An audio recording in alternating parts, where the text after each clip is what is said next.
कहानी की शुरुआत में हम एक ड्रैकुला को देखते हैं जो एक ही जगह पर काफी दिनों से अकेला रहने के कारण काफी उदास रहने लगा था। वो वहाँ पर अपने 3 बैट और एक सर्वेंट रेनफील्ड के साथ रहता था।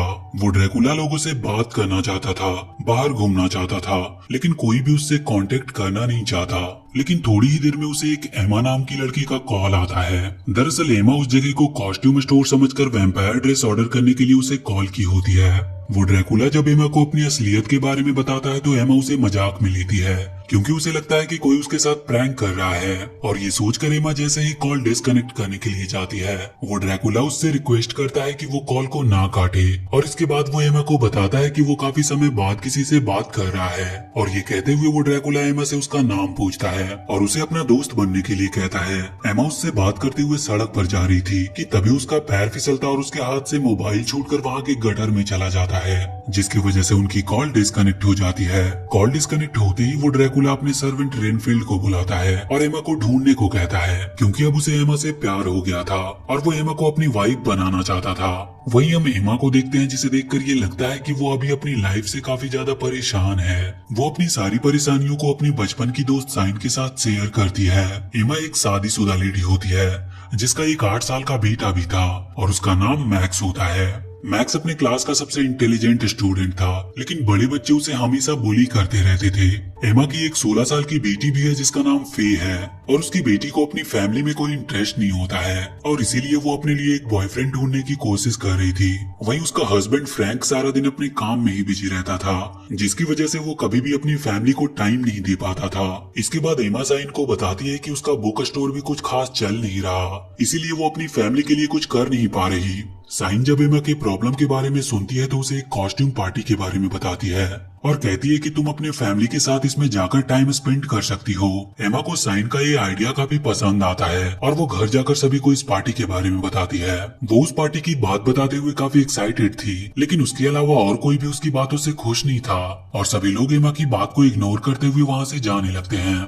तो वो सभी को उनका ड्रेस दिखाते हुए कहती है कि मैंने सबका ड्रेस तैयार कर लिया है और उन सभी को उसके साथ चलना ही होगा। इधर हम ड्रैकुला को देखते हैं जो काफी समय से एक बाबा यागा नाम के विच को कैद किया था, लेकिन अब वो उसे उसका एमुलेट देकर उसे आजाद कर देता है और उस आजादी के बदले में ड्रैकुला उससे एक काम करने को कहता है। दरअसल वो चाहता था कि यागा अपने स्पेल से एमा को एक वैम्पायर में बदल दे ताकि वो एमा के साथ शादी कर सके। ये बात सुनकर यागा उससे कहती है कि ये काम तो तुम भी कर सकते हो। तो ड्रैकुला उससे कहता है कि ये काम मैं कर सकता हूँ, लेकिन मेरे काटने से एमा की आत्मा मर सकती है, इसीलिए मैं चाहता हूँ कि तुम उसे अपने स्पेल से वैम्पायर बनाओ। वहीं हम एमा और उसकी फैमिली को देखते हैं जो अपना अपना ड्रेस पहनकर पार्टी में जाने के लिए तैयार हो जाते हैं, लेकिन उनमें से कोई भी खुश नहीं होता। वहाँ पार्टी में जाने के लिए एमा एक वैम्पायर बनी होती है और उसका husband Frank green monster, max एक बेयर वुल्फ और उसकी बेटी फे एक मम्मी का कॉस्ट्यूम पहनी होती है। सभी लोग तैयार होकर जब पार्टी हॉल में पहुंचते हैं तो वहाँ पहुंचते ही होटल वाले उन्हें स्टेज पर ले आते हैं, क्योंकि वो लोग उन्हें बैंड पार्टी के लोग समझ रहे थे और वो सभी भी उनसे डरकर वहाँ पर परफॉर्म करने लगते हैं। लेकिन थोड़ी ही देर में उनकी असलियत सबके सामने आ जाती है, जिसकी वजह से वो होटल वाले उन्हें वहाँ से बाहर निकाल देते हैं।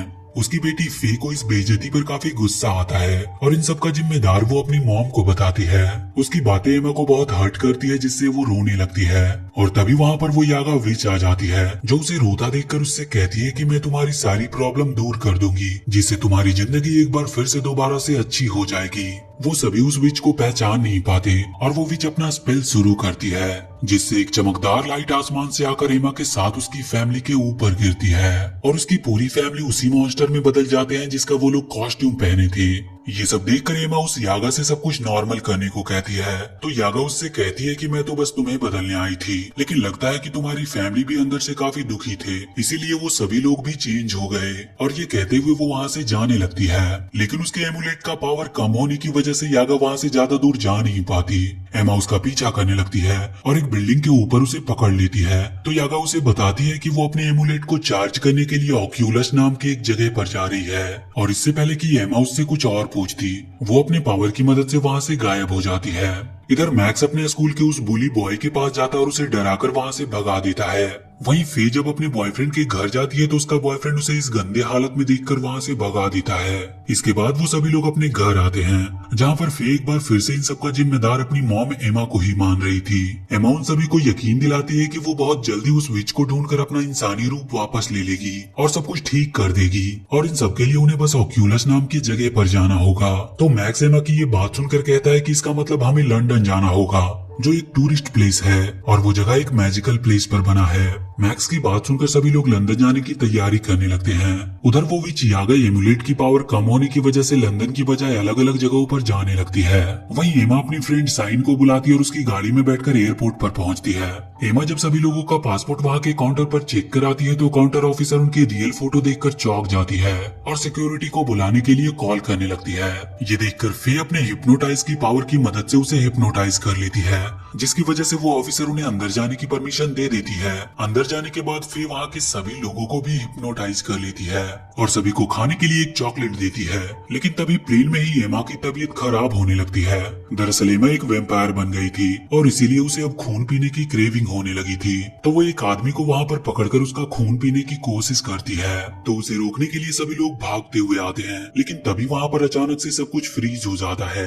दरअसल ये सब उस ड्रैकुला ने एमा को पाने के लिए किया होता है। जैसे ही सब कुछ फ्रीज हो जाता है वो ड्रैकुला एमा के पास आता है और उससे कहता है कि मेरे पास तुम्हारी इस क्रेविंग का इलाज है, जिससे तुम्हें किसी इंसान का खून नहीं पीना पड़ेगा। ये कहते हुए वो एमा से अपने साथ चलने को कहता है और एमा भी उसकी बातों में आकर उसके साथ ही उसके प्राइवेट प्लेन में आ जाती है। ड्रैकुला के वहाँ से जाते ही सब कुछ पहले जैसा नॉर्मल हो गया था।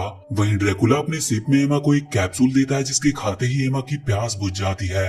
ड्रैकुला को ये सब करता देखकर एमा उससे पूछती है कि ये सब तुम क्यों कर रहे हो, तो वो उससे कहता है कि मुझे तुमसे प्यार हो गया है। और ये कहते हुए ड्रैकुला एमा को हमेशा के लिए वहीं रुकने को कहता है ताकि वो दोनों मिलकर दुनिया की सैर कर सके।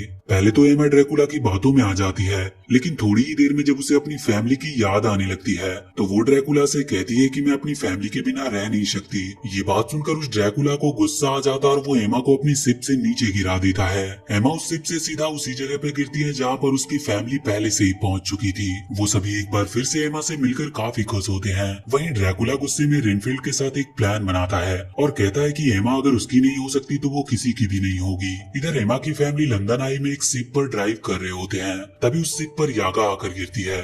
सभी लोग देखते हैं कि यागा अपने एमुलेट का पावर बढ़ाने के लिए किस प्रकार उसे चार्ज कर रही है। ये देखते ही सभी लोग यागा के पास जाने लगते हैं। येमा उसके पास पहुंचते ही उस पर टूट पड़ती है और उसे तुरंत ही सब कुछ ठीक करने को कहती है। लेकिन यागा अब पहले से काफी ज्यादा पावरफुल हो चुकी थी, जिसके कारण वो उन लोगों को वहाँ से गायब कर देती है। इसके बाद यागा देखती है कि येमा की फ्रेंड साइन उसे पकड़ने के लिए उसके पीछे खड़ी है, तो वो भी वहाँ से गायब होकर भागने की कोशिश करती है। लेकिन वो टेलीपोर्ट होकर एक फ्लैग पर जा गिरती है और उसका एमुलेट उसके हाथ से छूटकर नीचे गिर जाता है, जिसे साइन पकड़ लेती है और बड़ी ही बहादुरी से वो यागा को भी बचा लेती है। उधर एमा अपनी फैमिली के साथ इजिप्ट के रेगिस्तान में पहुंच चुकी थी, जहां उनकी मदद करने के लिए कोई भी नहीं था। ये देखकर सभी लोग काफी निराश मन से आगे बढ़ने लगते हैं और काफी दूरी तय करने के बाद उन्हें एक पार्क दिखाई देता है, जिसमें वो लोग खूब मस्ती करते हैं। लेकिन अंत में उन्हें पता चलता है कि ये सब उनका वहम था, तो एक बार फिर से वो लोग दुखी मन से आगे बढ़ने लगते हैं। इधर लंदन में यागा और साइन के बीच एक अच्छी दोस्ती हो गई थी। यागा साइन को बताती है कि उसने ये सब ड्रैकुला के चंगुल से आजाद करने के लिए किया था। तो साइन उससे पूछती है कि अब एमा की फैमिली नॉर्मल कैसे होगी। तो यागा उसे बताती है कि जिस दिन पूरी फैमिली अंदर से खुश हो जाएगी, उसी दिन सभी लोग अपने असली रूप में वापस आ जाएंगे। वहीं हम ड्रैकुला को देखते हैं, जो रेनफील्ड को एक स्नो फ्लैग दिखाते हुए बताता है कि ये किसी भी फायर को फ्रीज कर सकता है। दरअसल ड्रैकुला का प्लान था कि वो सनलाइट को रोककर अर्थ को फ्रीज करना चाहता था, ताकि वो अर्थ पर अपनी मर्जी से काम कर सके। उधर रेगिस्तान में एमा और उसकी बेटी फे के बीच में एक बार फिर से बहस हो जाती है, जिसके कारण फे गुस्सा होकर वहाँ से चली जाती है। इसके बाद मैक्स और फ्रैंक भी नाराज होकर अलग अलग दिशाओं में चले जाते हैं। वहीं ड्रैकुला एमा को जब अकेला देखता है तो वो रेनफील्ड को अपना ऑपरेशन रोकने को कहता है।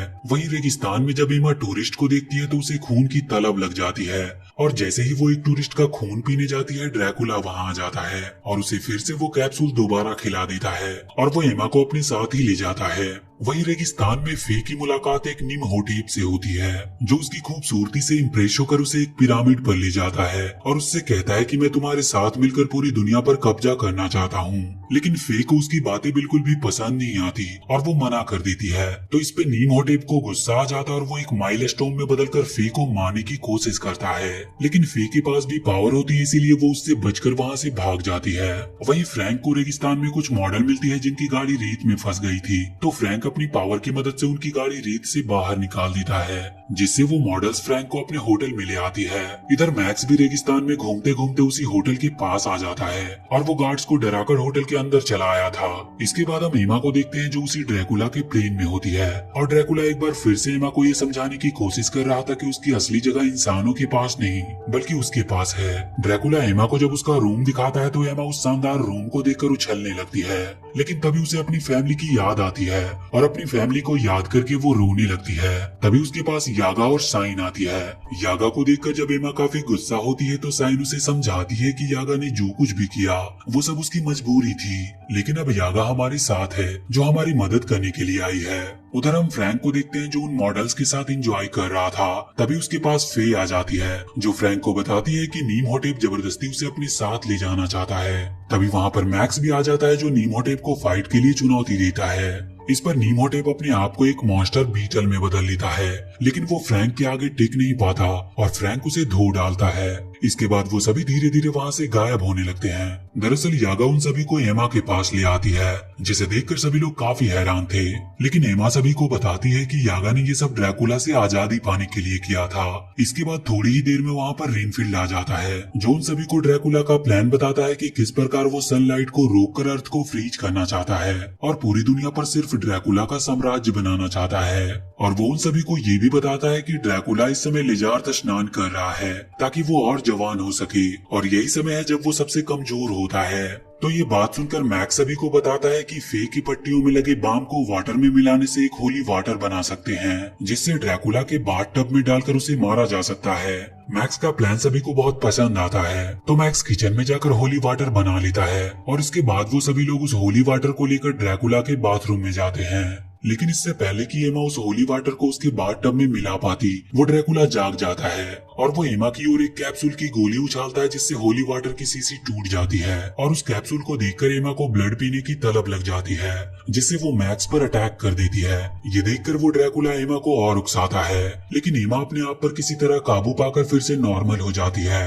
ये देखकर ड्रैकुला काफी गुस्सा होता है और उन सभी को फ्रीज करके कैद कर लेता है। इसके बाद वो सभी को अपना स्नो फ्लैग मशीन दिखाता है और सबको बताता है कि वो उन सबके साथ पूरे अर्थ को भी तबाह कर देगा। और वहीं वो यागा और रेनफील्ड को भी कैद कर लिया होता है और उनसे कहता है कि अब तुम्हारी बाकी की जिंदगी इसी कैद खाने में गुजरेगी। उधर एमा की फैमिली में सभी को अपनी गलतियों का एहसास होता है और वो सभी एक दूसरे का साथ देने का वादा करते हैं। जैसे ही वो सभी एक साथ खुश होते हैं, उनका श्राप टूट जाता है और वो सभी अपने नॉर्मल रूप में आ जाते हैं। वहीं ड्रैकुला के बैट उन सभी का चेन खोलकर उन्हें आजाद कर देते हैं और आजाद होते ही वो सभी लोग ड्रैकुला को रोकने का प्लान बनाते हैं। सभी लोग चुपके से ड्रैकुला के रूम में जाते हैं जहां वो सूरज उगने का इंतजार कर रहा था और जैसे ही ड्रैकुला को ये एहसास होता है कि वो सभी उसके पास हैं, तो वो उन्हें फ्रीज करने की कोशिश करता है। लेकिन वो लोग ड्रैकुला के बैट की मदद से ही उसे रोकने की कोशिश करते हैं। ड्रैकुला के बैट उसे काटकर उसकी उंगलियों को सुजा देते हैं, जिसके कारण वो चाहकर भी उन लोगों को फ्रीज नहीं कर पाता। इस बात से वो काफी गुस्सा होता है और अपने रियल फॉर्म में आकर उन सभी पर हमला करने लगता है। इसी बीच एमा देखती है कि सूरज निकल आया है और वो ड्रैकुला अपने स्नो फ्लैग मशीन को ऑन करने के लिए आगे बढ़ रहा होता है। तो एमा को एक आइडिया आता है और वो सभी मिलकर वहाँ के पर्दे हटाने लगते हैं, जिससे ड्रैकुला सूरज की किरणों के बीच फंस जाता है और इसके तुरंत बाद एमा स्नो फ्लैग मशीन से ड्रैकुला को फ्रीज करके उसे मार देती है। इसके बाद हम फ्रैंक को देखते हैं जो अब अपने बॉस से डरता नहीं और अपना काम खत्म करके टाइम से घर आता है। वहीं एमा अपने घर पर एक पार्टी रखती है जिसमें मैक्स को बुली करने वाला लड़का भी आया होता है, जो अब मैक्स एक्स का फ्रेंड बन गया था। उसी पार्टी में फे को एक लड़का पसंद आ जाता है जो उसे भी काफी पसंद करता था। तभी उन सभी लोगों की नजर दरवाजे पर जाती है जहाँ उन्हें ड्रैकुला का साया नजर आता है। सभी लोग उस साया को देखकर काफी डर जाते हैं, लेकिन तभी उन्हें पता चलता है कि ये तो रेनफील्ड और यागा है जो बैट के साथ उस पार्टी में आए थे। और इसी के साथ ये मूवी यहीं पर खत्म हो जाती है। तो वीडियो अगर अच्छी लगी हो तो प्लीज चैनल को सब्सक्राइब करके बेल आइकन जरूर दबा लें।